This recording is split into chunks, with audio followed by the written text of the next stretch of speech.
Bonjour à toutes et à tous. Donc, c'est la deuxième séance des jeudis de Corema Online, donc le webinaire qui prend la succession du séminaire, on va dire in vivo. Donc, merci beaucoup à ceux qui étaient déjà là la semaine dernière, il y a 15 jours, d'être là encore aujourd'hui. Et merci aussi à ceux qui arrivent, qui sont nouveaux dans, si je puis dire, dans le séminaire. Pour présenter donc Fabien Müllers, qui va nous parler aujourd'hui de cuisine et médecine à travers l'exemple des épices, le cas des épices. Donc Fabien Müllers, on le connaît, hein, c'est quelqu'un qui depuis des décennies, disons, travaille sur la cuisine médiévale de manière pratique et en même temps théorique. Donc, ce dont il veut nous parler aujourd'hui, c'est un lien avec le DU qu'il a fait l'année dernière, qui s'appelait exactement comme ça, Alimentation et médecine au Moyen-Âge à travers le prisme des épices. Donc, il va nous expliquer quelle est sa perspective, qui porte à la fois sur les textes culinaires, sur les textes médicaux et sur une longue durée qui va du Moyen-Âge donc à l'époque moderne. C'est ce qu'il explore particulièrement dans la thèse qu'il a commencé à mener, dont il va nous redonner le titre, hein, qui est centré sur la question des épices, mais qui essaye de voir la transition entre la cuisine médiévale et la cuisine moderne. Donc, sans plus attendre, on lui donne la parole. Bien, bonjour à tous. Merci d'avoir rejoint ce webinaire des jeudis de Corema. Comme vient de le préciser Bruno Loriou, j'ai fait un DU à l'Université de Paris-Descartes parce que j'avais envie de conforter mes connaissances en histoire de la médecine pour approfondir mon sujet de prédilection qui est l'aliment plutôt aristocratique à la fin du Moyen Âge. Et la thèse qui est en cours essaie de voir un peu comment s'est prolongée cette cuisine aristocratique à la fin du Moyen Âge jusqu'à l'époque moderne. Et aujourd'hui, donc, nous allons parler d'alimentation et de médecine au Moyen Âge, le cas des épices. Tout d'abord, je suis parti des épices que l'on pouvait trouver à l'époque médiévale. Ici, on a la liste qui se trouve dans le viandier de Taïwan. Premièrement, gingembre, cannelle, girofle, graines de paradis, poivre long, massis, épices en poudre, donc un mélange d'épices, fleurs de cannelle, safran, garingale, noix de muscade. Et on remercie la Bibliothèque nationale d'avoir mis son tampon hop juste sur la noix muguette. La noix de muscade, la noix muscade, pardon, j'ai mis noix 2, mais c'est la noix muscade.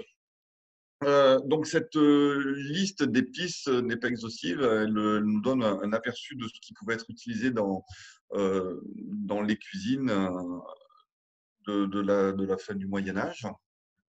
Et il va falloir définir ce mot épice. Tout part, à mon sens, d'une définition pour avoir la terminologie est importante. Alors là, je me suis attaché à la définition du mot épice en français parce que, bien sûr, j'aurais pu rajouter les mots latins. Donc, dans le Larousse, hein, substance aromatique et végétale servant à l'assaisonnement des mets, etc., etc. Le TLF nous parle donc Trésor de la langue française nous parle de substances aromatiques.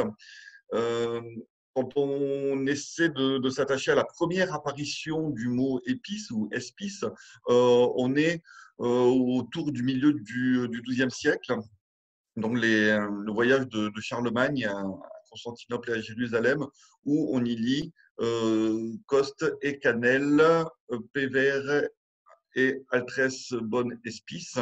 Donc on nous parle du costus qui est une sorte de petit chardon, de cannelle, de poivre et autres bonnes épices. Et si on s'intéresse vraiment du point de vue des linguistes, le französische étymologische Wortbuch nous donne comme définition toute substance aromatique d'une saveur forte qui relève le goût des aliments et des drogues, ou drogues médicinales venant d'Orient. Donc là, on a déjà des références à la médecine pour ces épices, pas que culinaires. Et Jean Barbeau, dans son article les formulaires médicaux du Moyen-Âge, nous étend un petit peu cette définition. On donne à ce terme le sens qu'il possédait au Moyen-Âge, à savoir des substances aromatiques ou non d'origine orientale et donc produits du grand commerce international. Ces substances étaient utilisées non seulement en cuisine, mais encore en médecine, en parfumerie, en teinturerie. Mon travail principal s'appuie sur la constitution de bases de métadonnées par comptage des ingrédients dans les recettes. Donc, ça s'inscrit complètement dans le travail de Coreba. Et de ces différents comptages, on peut en tirer, voilà, on peut en tirer des statistiques ou des tableaux ou des graphiques. Ce qui est intéressant de voir, c'est à la fois la présence des épices dans les recettes, mais également les relations qu'il peut y avoir entre elles. Ici, par exemple, dans le tableau de gauche, les relations entre les épices, on voit qu'il y a des épices qui sont fortement présentes, comme le gingembre, par exemple, la cannelle, d'autres épices qui sont minoritaires. Sur la gauche, le galangal, la noix muscade. Et si on regarde dans le tableau de droite, les relations entre ces épices, cannelle et gingembre, on voit qu'il y a 68 co-occurrences. On retrouve 68 fois le gingembre associé à la cannelle dans un réceptaire qui contient 131 recettes. Donc, sans tirer de conclusion immédiate, on peut être interpellé par ces chiffres et affiner un petit peu notre connaissance, oui, de l'utilisation des épices dans les recettes. Je me suis attaché à compter ou à analyser un petit peu les épices présentes dans des récepteurs médicaux et dans des récepteurs culinaires. On va commencer par les récepteurs médicaux. Là, je me suis appuyé une fois de plus sur les travaux de Jean Barbeau, dans son article Les formulaires médicaux du Moyen-Âge, que je citais précédemment. Le titre complet, Médecine savante et médecine populaire. Donc, c'est un article qui est paru dans la revue d'histoire de la pharmacie. Jean Barbeau n'est pas historien, hein, mais c'est voilà, un médecin qui s'intéresse à l'histoire.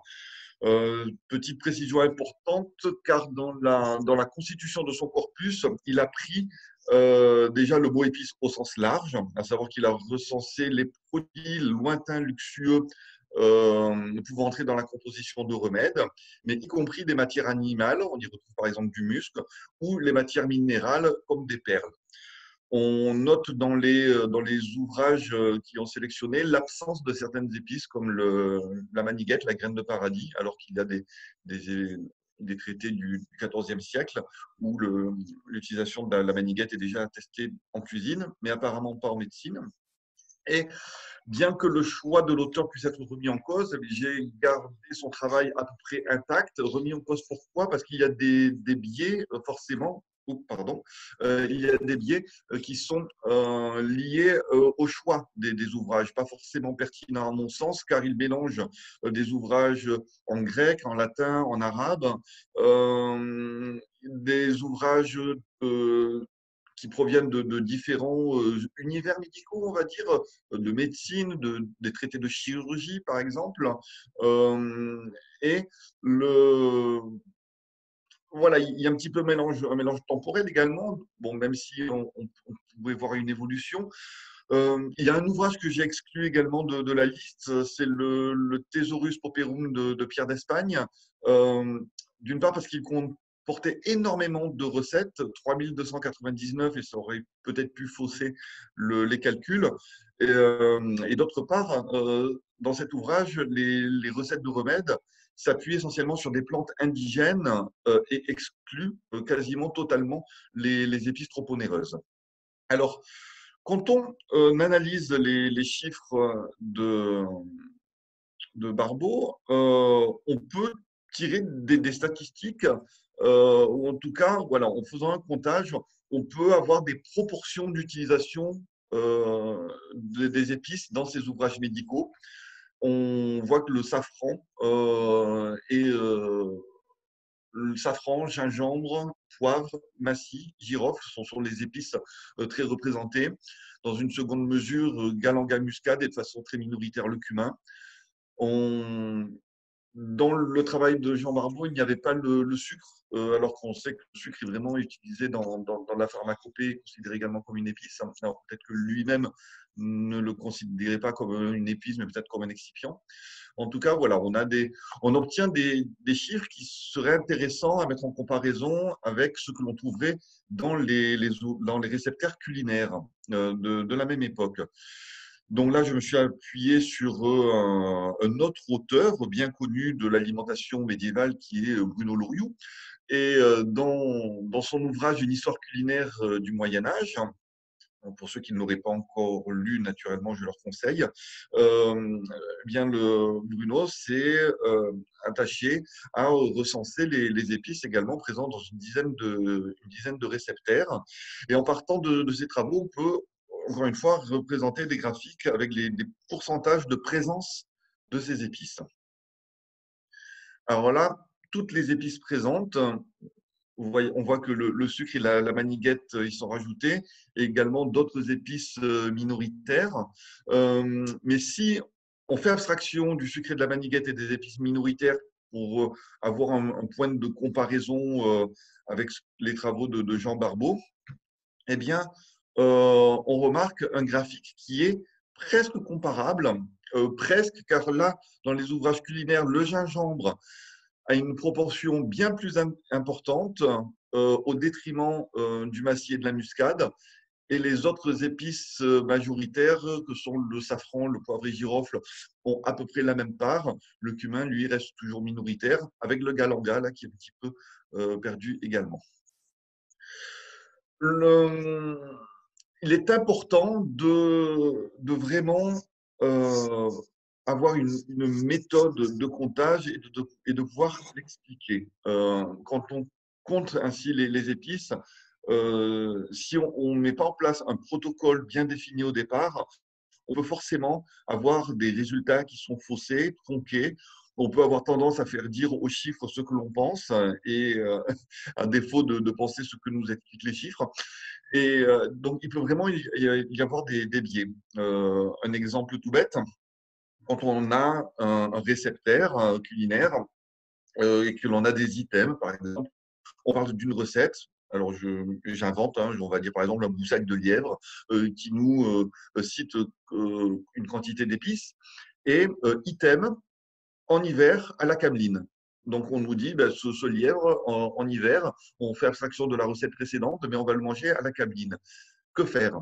Est-ce on doit considérer toutes les épices qui sont présentes dans la sauce cameline et les rajouter à notre comptage? Est-ce que on considère que ce n'est pas une recette, mais juste un ajout à la liste? Donc, vous voyez, se posent des questions qui sont essentielles et auxquelles il faut d'abord apporter la réponse et faire des choix qui sont dictés par des motivations souvent personnelles. Et en fonction de ces choix, ben, on va obtenir des résultats qui peuvent être différents de ceux d'une autre personne qui aurait fait des choix de départ dans le protocole de comptage, des choix qui seraient différents. Le cuisinier peut-il être un bon médecin? Alors là aussi, c'est une phrase qui peut être sujette à caution. On pourrait tout aussi bien dire, à mon avis, ce serait plus pertinent de dire le médecin doit-il être un bon cuisinier? Mais là, je me suis contenté de traduire le titre d'un article de nos homologues autrichiens. Simplement, voilà, un titre à cette vignette pour dire qu'il y a des références à la médecine dans les livres de cuisine. J'ai pris deux réceptaires au hasard, je pu en prendre d'autres, que sont Dufay de cuisine, Maître Chicard, 1420, Le Ménager de Paris, donc bourgeois parisien, 1393.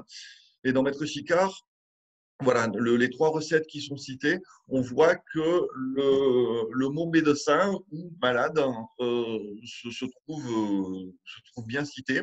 Dans le Ménager de Paris, on fait référence comme ça à plusieurs recettes pour les malades.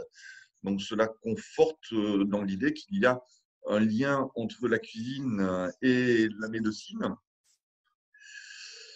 Et donc, il faut parler des pratiques médicales au Moyen Âge. ce qui est un petit peu compliqué, c'est que on a contrairement à la littérature culinaire, la littérature médicale est vraiment foisonnante. On a énormément d'ouvrages et un héritage qui est multiple. Pourquoi un héritage multiple? Bien, on est sur une pensée médicale grecque, souvent que une pensée que se sont appropriés les Arabes, qui l'ont commenté, qui l'ont argumenté, qui l'ont complété, des ouvrages qui ont pu être traduits ensuite en latin, certains en français. Les continences racistes, on sent une bonne illustration. La médecine donc médiévale, fondée sur les écrits antiques d'Hippocrate notamment et de Galien, euh, eh bien, voilà, ces connaissances sont recherchées et les Arabes y rajoutent les leurs. Donc, parmi eux, le Kitab Alaoui fi al-Tib, le livre complet de la médecine, qui fait un état des connaissances plus anciennes, commenté par l'auteur qui est Abu Bakr Muhammad ibn Zakaria al-Razi. Je suis désolé si je prononce mal l'arabe, connu sous le nom latin de Rhazès ou de Razis. Donc, un auteur du IXe siècle qui a été traduit, excusez-moi, qui a été traduit en latin en 1279 sous le titre de Liber el Vie ou Continence par Faraj Ben Salim, un médecin juif au service de Charles d'Anjou. Et par la suite, donc là, dans une édition du XVIe siècle, il prend le nom de Continence Razis. Donc, on a un savoir antique qui est basé sur l'équilibre des humeurs, qui est un peu le fondement de la médecine hippocratique. Et Galien de Pergame, développe un peu cette idée en liant à des tempéraments. L'équilibre hippocratique se transforme en un équilibre sous Galien qui est voué à un certain équilibre à l'intérieur de chaque tempérament et qui maintient l'homme en bonne santé. Et à l'inverse, ce déséquilibre peut être néfaste. Donc, le petit graphique va un peu mieux vous expliquer. Donc, l'homme est au centre. Chaque élément naturel, l'eau, le feu, l'air, la terre, est également lié à un tempérament. Les tempéraments, euh, le, la recherche de l'équilibre donc est complexe. Il nécessite de prendre en compte d'autres paramètres, dont le point essentiel serait la qualité des aliments, les qualités, donc le chaud, le sec, le froid, l'humide, et en faisant le lien, les qualités qui font le lien entre les humeurs et les tempéraments. Si on ajoute à ces paramètres des notions de partie du corps, d'âge de la vie, de saison, vous comprenez que ça devient assez compliqué, assez complexe. Les propriétés de certaines plantes également sont connues depuis l'Antiquité. Dioscoride, dans des Materia Medica, nous dresse une liste d'une quarantaine de plantes qui rentrent dans la composition des remèdes. Ces propriétés réelles ou supposées qui peuvent découler également de croyances populaires ou de légendes, de la forme même de la plante, la théorie des signatures. Hein, en fait, on part du principe que toute chose que Dieu a mise sur terre l'est au service de l'homme. Et si le cerneau de noix a la forme d'un cerveau, c'est qu'il a la propriété de soigner justement les maux du cerveau. Donc, c'est une théorie également qui était en vogue. Donc, il est difficile de savoir avec exactitude quel est l'état de la connaissance médicale sur les plantes ou les épices, tant certaines des informations peuvent être contradictoires. Exemple, celui du Massy, par Plétanius dans le livre des simples médecines. On considère qu'il aide à la digestion, à purger le cerveau des humeurs, à soigner les maladies cardiaques. Il est également utilisé comme fortifiant. Aldebrandin de Sienne, quant à lui, dans les régimes du corps, considère qu'il conforte l'estomac et donne une bonne haleine. Le Massy, c'est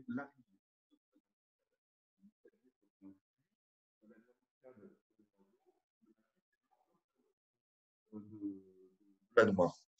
Donc, vous voyez, entre Aldebrandin de Sienne et Plétarius, on a des propriétés de cette épice qui sont différentes. Mais tous les deux se retrouvent d'accord pour dire que le massy est au deuxième degré. Parce qu'il y a également différents degrés, 4 degrés, sachant que le quatrième est fortement néfaste. Et est-ce que ce n'est pas le plus important au Moyen Âge de comprendre les qualités des épices au sens galénique du terme et peut-être pas forcément dans l'usage de celles-ci simplement en tant qu'indication thérapeutique.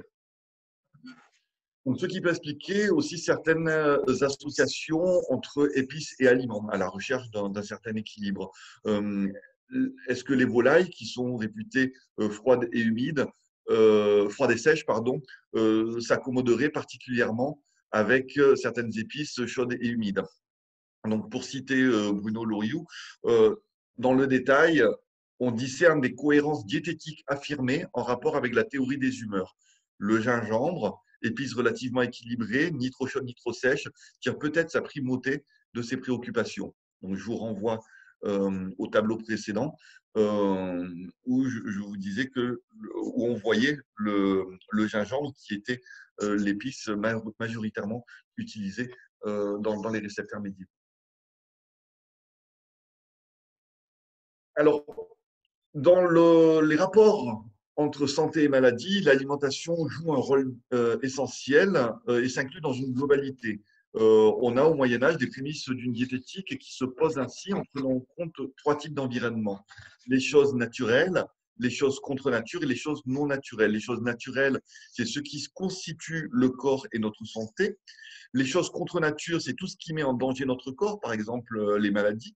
Et les choses non naturelles, toutes les choses qui nous aident à prévenir ou à combattre la maladie. Elles sont au nombre de 6. Il y a l'air que l'on respire, l'alimentation et la boisson, le mouvement et le repos, le sommeil et la veille, ce qui est avalé est expulsé, les passions de l'âme, et elles constituent le champ de la diététique.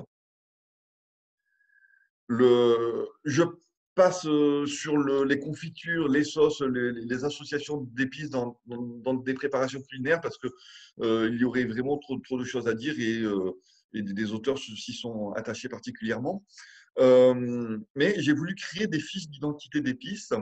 Donc, dans l'ordre, en partant d'en haut à gauche, on reconnaît la cannelle, le clou de girofle, gingembre, galanga, massis, dont on parlait précédemment, maniguette, muscade, poivre long, safran. Alors, il y en a bien d'autres, hein, sucre, spikenard, cumin, par exemple.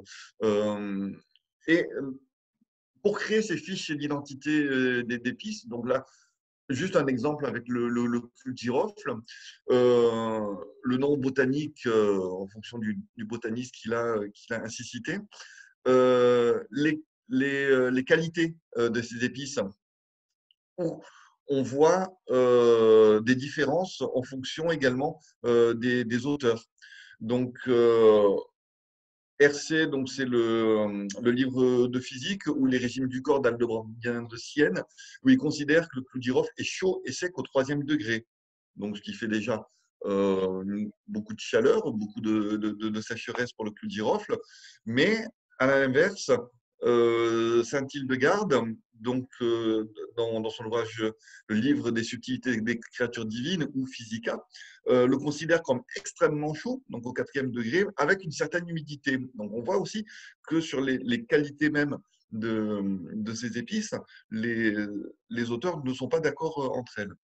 Alors, la fréquence dans les récepteurs culinaires, donc toujours en me basant sur les travaux de Barbeau et Loriot, récepteurs culinaires 12%, récepteurs médical 14%. C'est une plante qui vient d'Indonésie, donc une petite description de la plante. La partie utilisée, c'est le bouton floral séché, ce qui donne le clou de girofle, voilà. Mais peut-être les tiges. Et ça, dans certains récepteurs, hein, donc, notamment dans la recette de compote du vinaigre de Paris, il est fait mention de fût de girofle. Alors, est-ce que par fût de girofle, on veut parler du clou ou est-ce qu'il s'agirait d'autre chose? Pourquoi pas des tiges, des branches? Dans le Liber de Cortina, il est fait également référence de fusticelli. Donc voilà, il y a également sur la partie même de la plante des questions qui peuvent se poser. Tout début de cette présentation, j'ai cité les épices du viandier de Taïwan. Il y avait la cannelle et la fleur de cannelle. La fleur de cannelle, est-ce qu'il s'agit d'une qualité supérieure de cannelle, comme on parle de fleur de farine ou de la fine fleur de la chevalerie, ou est-ce qu'il s'agirait réellement d'un bouton floral ou de la fleur du cannelier? Euh, voilà, d'autres questions sur le gingembre. On a différentes qualités de gingembre, hein, le gingembre blanc, le gingembre colombin, le gingembre de mèche.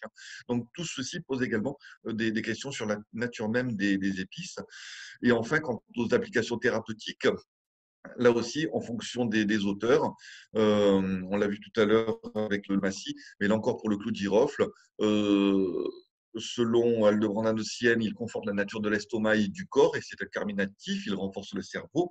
Et pour Saint-Hildegarde, contre le mal de tête, l'hydropsie, la goutte, le hoquet. Après, enfin, parmi tout ce travail sur les épices, je me suis aussi attaché à une boisson emblématique de l'aristocratie médiévale qui est l'hypocrase, un vin aromatisé avec du sucre, hein, des épices. Cette hypocrase, on peut y retrouver le nom d'Hippocrate. Donc, est-ce que cela veut dire que c'est une boisson avec des vertus médicinales avérées? En tout cas, la forte présence des épices laisse, laisse à y croire. Et quand on prend les recettes d'Hippocrate dans les réceptaires médiévaux, la première référence étant dans le Form of Cury, on a différentes épices avec une constante, la cannelle, le gingembre et le sucre qui sont vraiment les épices majoritaires. Sur 10 réceptaires, ils sont cités 8 à 9 fois. En épices secondaires, on a le galanga. Rappelez-vous que le galanga est peu utilisé dans les réceptaires culinaires, mais davantage dans les réceptaires médicaux. Voilà, est-ce un argument de plus pour penser que cette boisson est considéré comme une sorte de médecine, hein, le fait qu'on le consomme principalement en fin de repas pour favoriser la digestion, enfin bref.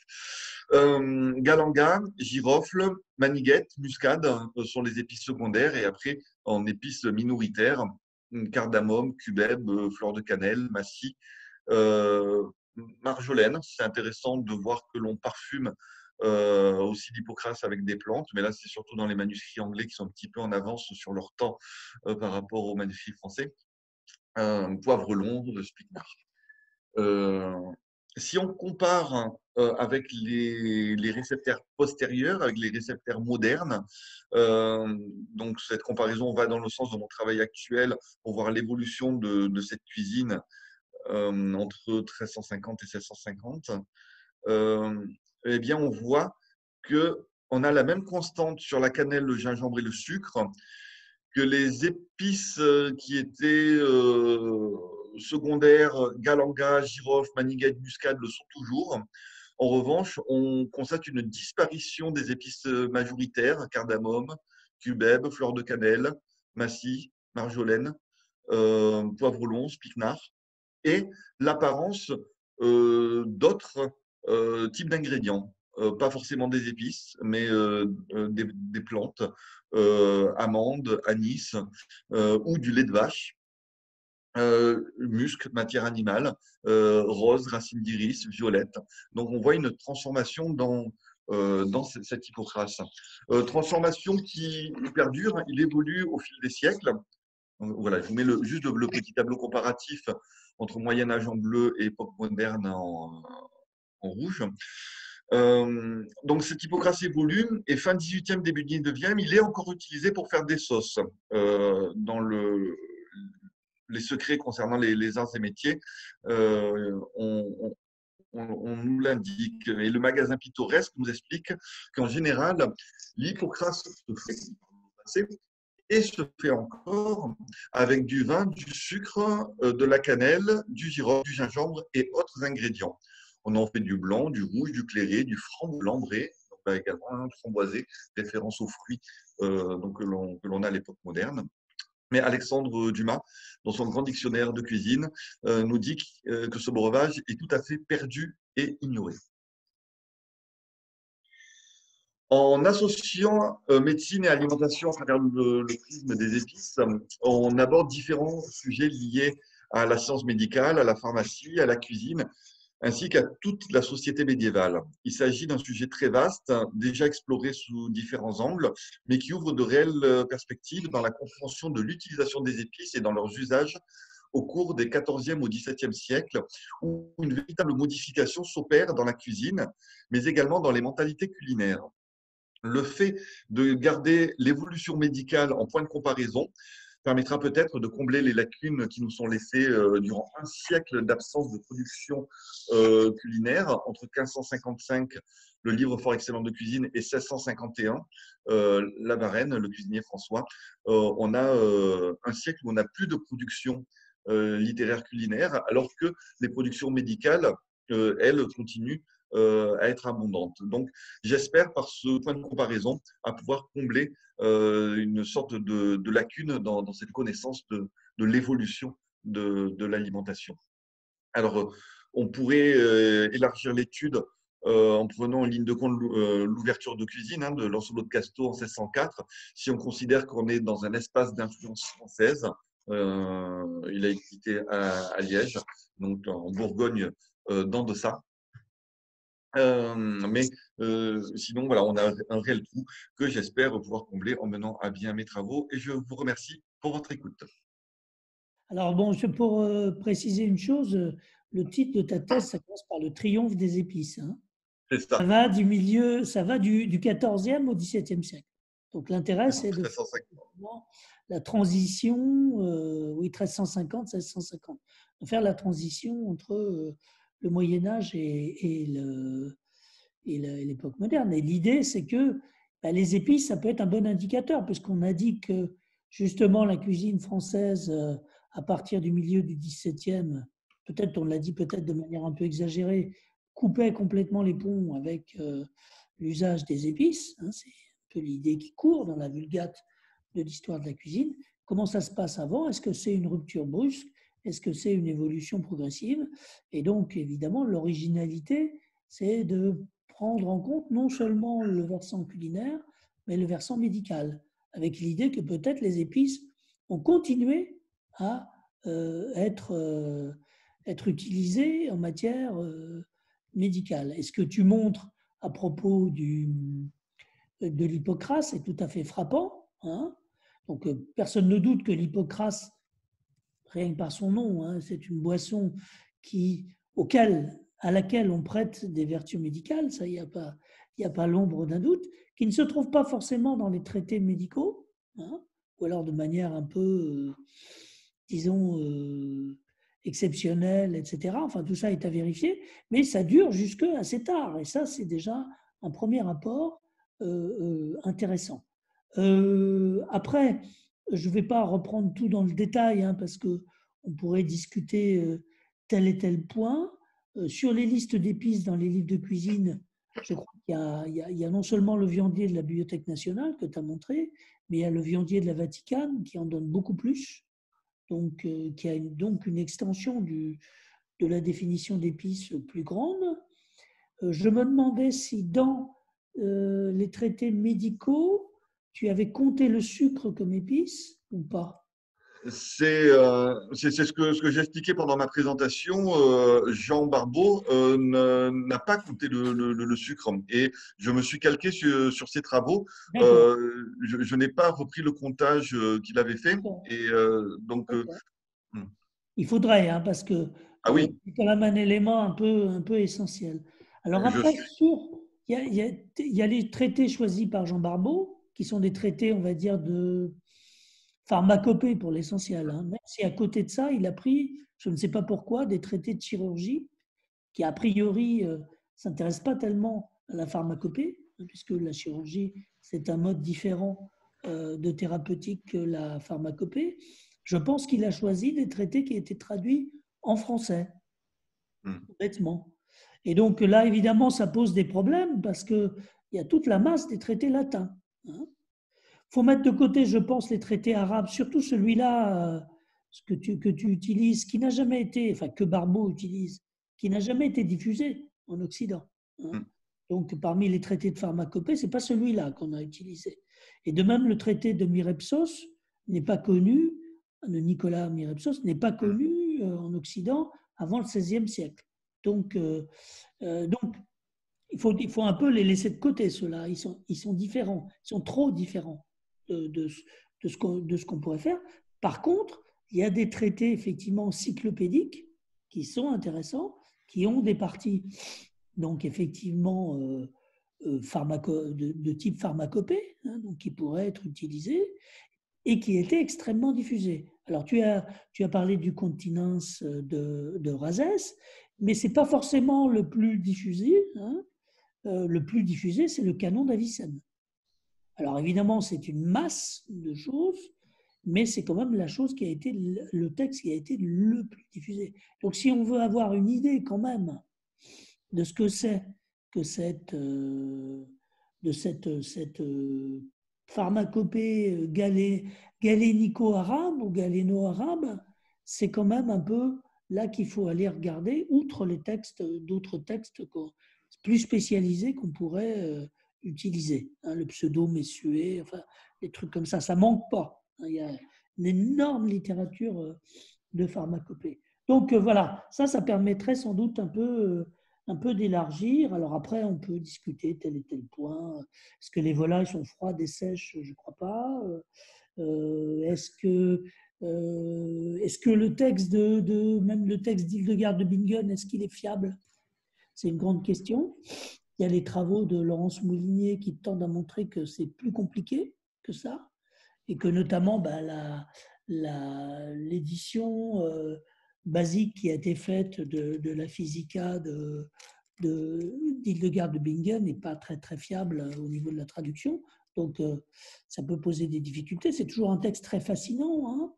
Il est fascinant par par son étrangeté, son unicité. Et il ne faut jamais perdre de vue ça, que c'est peut-être quelque chose de très à part. Enfin bon, bref. On peut discuter tout ça. L'antidotère Nicolas, c'est beaucoup plus central, évidemment. Mais il y a aussi le grand antidotère. Enfin, il y en a un paquet, Il y a un paquet de textes utilisables dans cette perspective-là, qui est un début. Tu es au début de ta thèse. Il faut dire les choses comme elles sont. Donc, tu explores les choses. Et je crois que là, il y a quelque chose. Il y a des pistes. Il y a Monsieur Gréco qui voudrait poser une question. Donc, à vous la parole.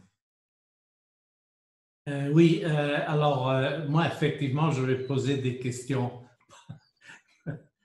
plutôt que de faire des réflexions générales. Mais alors, d'une part, je voulais poser la question, est-ce que les épices, ce sont les choses qu'on achète chez l'épicier? Il y a déjà, donc on pourrait regarder un petit peu ce que vendent les épiciers. Ouais. Je suppose que la réponse est plutôt non, parce qu'il y a toute une série de spécialités qui sont vendues par les épiciers qu'on aurait du mal à appeler des épices. Mais bon, c'est une question. Je ne sais pas si tu as pensé à ça. Et puis l'autre, c'est une autre question assez... Elle est très courte, très simple, mais je pense qu'elle est difficile à répondre. C'est que tu as un peu dit que les auteurs ne sont pas d'accord sur les caractéristiques des épices. Alors, moi, j'ai plutôt l'impression que c'est, disons que on est dans un système qui est plus ou moins, je cherche mes mots parce que je ne parle pas le français tous les jours, mais non surtout, mais on est dans un système relatif. Donc, les auteurs, ils peuvent débattre sur le degré ou est-ce qu'une chose est plus chaude qu'une autre, etc. Mais fondamentalement, personne va dire le poivre, il est froid ou une autre épice est l'opposé de ce que disent pratiquement tous. Ou est-ce que je me trompe? Voilà, c'est une question que je pose. Pour répondre à la première question, est-ce que les épices sont ce que l'on trouve chez les épiciers? Moi, j'aurais tendance à dire oui et non. Bon, déjà, qu'est-ce que l'on appelle épicier? La différence avec l'apothicaire, avec ou d'autres marchands qui pourraient vendre ces denrées. Les réglementations ne se sont pas faites tout de suite par rapport à ce que chacun peut vendre.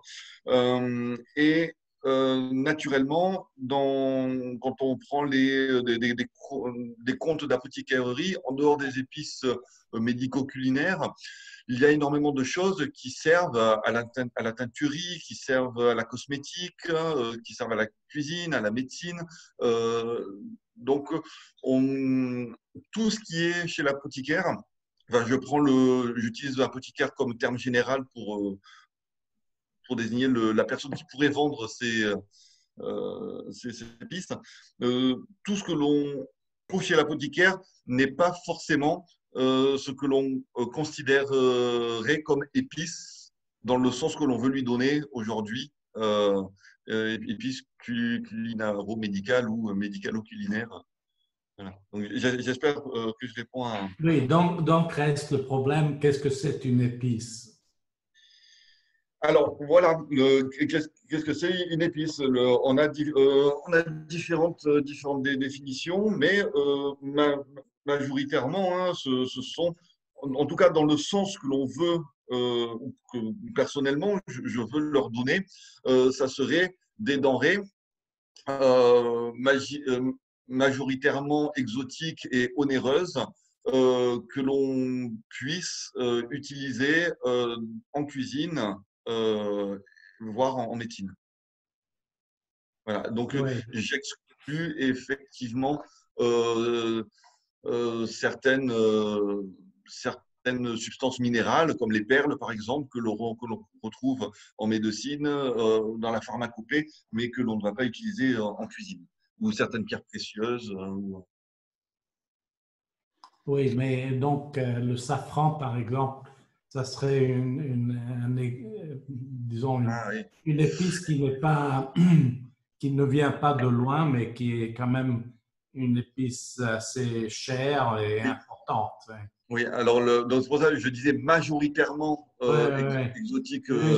J'ai bien vu ce petit mot majoritaire. Mais le safran, effectivement, c'est très intéressant parce que le safran agit à la fois pour son goût, mais également comme colorant. Il est également utilisé dans la cuisine pour colorer les plats et pas uniquement pour ses propriétés thérapeutiques ou gustatives. Donc, il y a une dimension supplémentaire, effectivement. Ouais. Le safran, au départ, il est importé d'Orient, hein. Donc, c'est encore le cas au XIIe, au XIIIe siècle. Puis après, il est produit en effet en Italie ou dans la péninsule ibérique. Et là, ce qui est intéressant, c'est que il est du coup exporté en Orient. Donc le safran, depuis l'Occident. Donc le safran n'a jamais cessé d'être une épice au sens de produit du grand commerce. Le point principal, ce sont des produits du grand commerce, donc avec un coût, en effet. Il y a une variable, on va dire, économique. Enfin, ça, c'est Friedman qui a montré parfaitement ça. Hein. Après, je suis bien d'accord avec toi, Alain, que les définitions, elles varient. Il faut regarder, il faut partir des listes que donnent les livres de cuisine, ça c'est une chose. Je pense en effet, comme toi, qu'il faut aussi regarder les listes que donnent les inventaires de pharmacie. Il y a aussi les listes qui sont données dans les comptabilités, par exemple les comptabilités curiales, royales, où il y a des achats d'épices, présentés explicitement comme tels. Hein. Donc voilà, il n'y a certainement pas un seul mot pour désigner cet ensemble, mais il est parfaitement repéré à l'époque. Voilà. Simplement, la définition varie selon qu'on est épicier, cuisinier, voire même médecin. Hein. Voilà. Je pense que c'est ça un peu ce qu'il faut. Et en italien, il y a aussi cette distinction entre spezie larghe et spezie fini.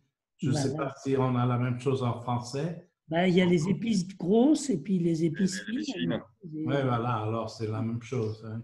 Les épices un peu. Alors, il y a les épices qui se vendent en gros, donc qui sont largement utilisées, puis les épices qui se vendent en petits aussi, tu vois. Bon, bref, c'est très compliqué le monde des épices. Hein, donc voilà, c'est normal qu'on ait ces interrogations-là. Concernant ce système relatif, là, une fois de plus, je suis entièrement d'accord.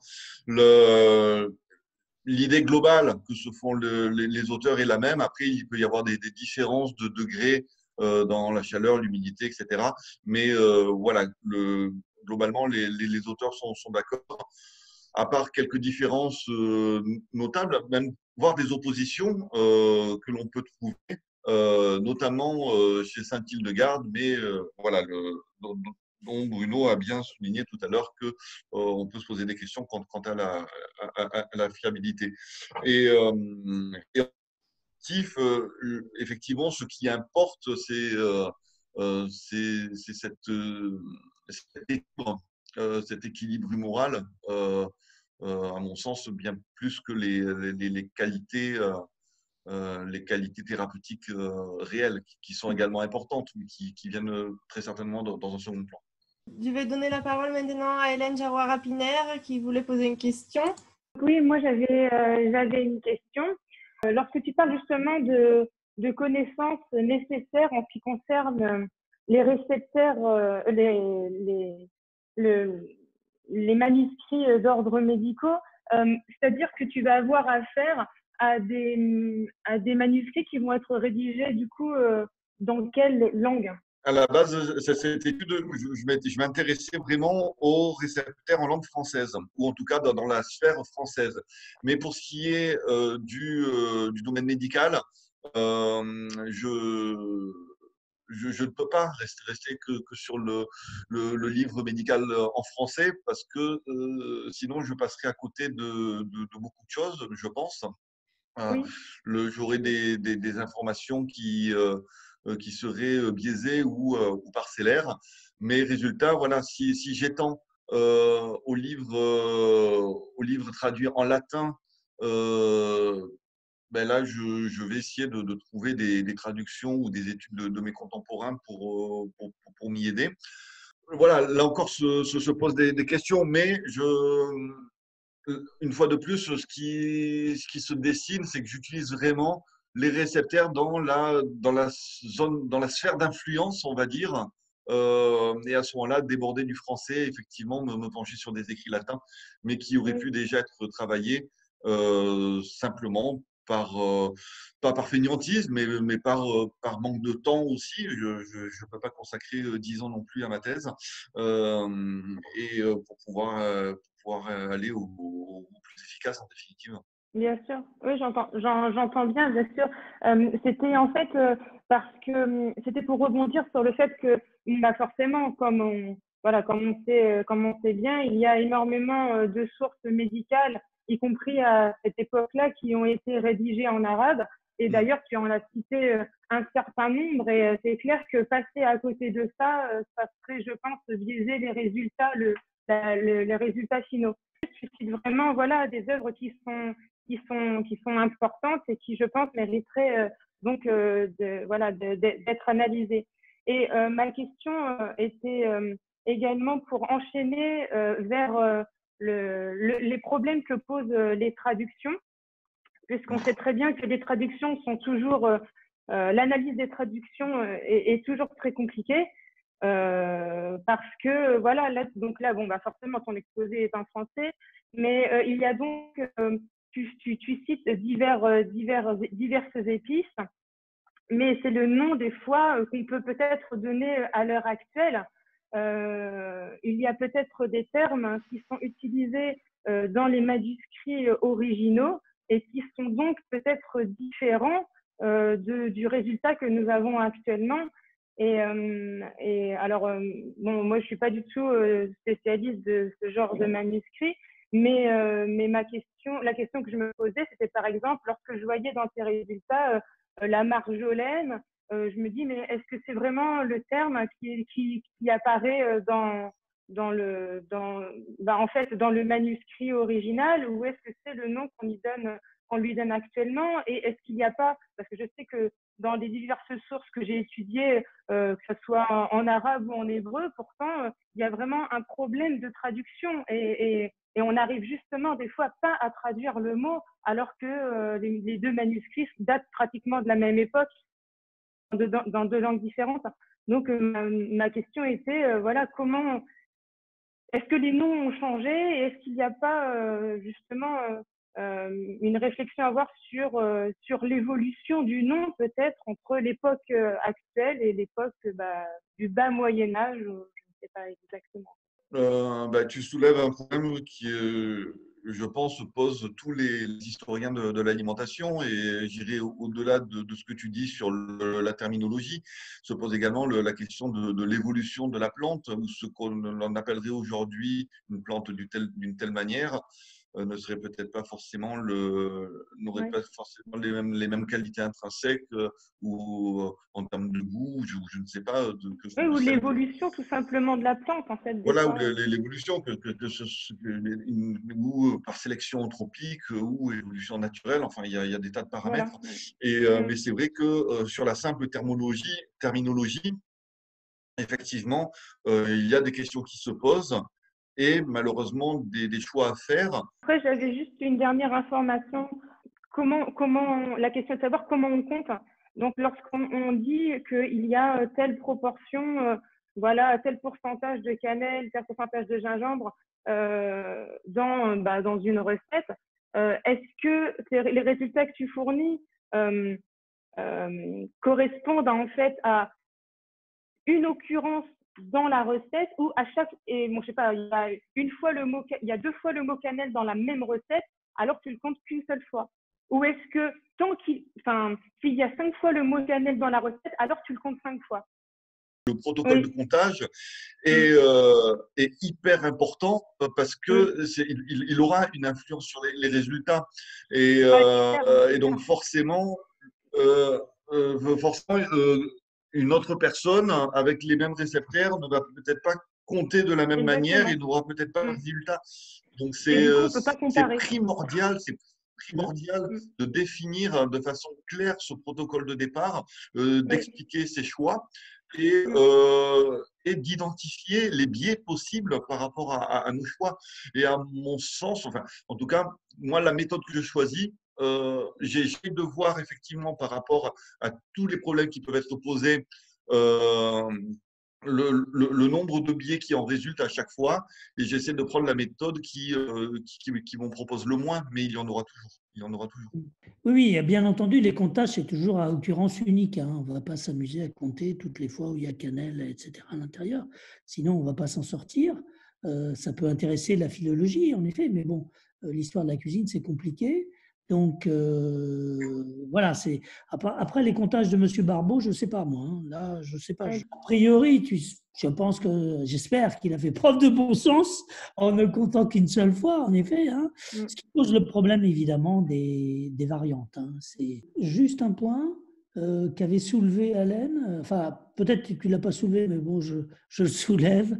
Parce que quand on parle des qualités des épices, et des produits en général, du point de vue de la médecine, on pense aux qualités humorales, mais il ne faut pas oublier qu'un des apports fondamentaux de la médecine arabe et ensuite très approfondi dans la médecine occidentale médiévale, c'est ce qu'on appelle la qualité spécifique, c'est-à-dire l'effet thérapeutique spécifique en dehors même de la composition humorale de tel ou tel produit pour telle ou telle maladie. C'est quelque chose qui est tout à fait spécifique, c'est le moment de le dire.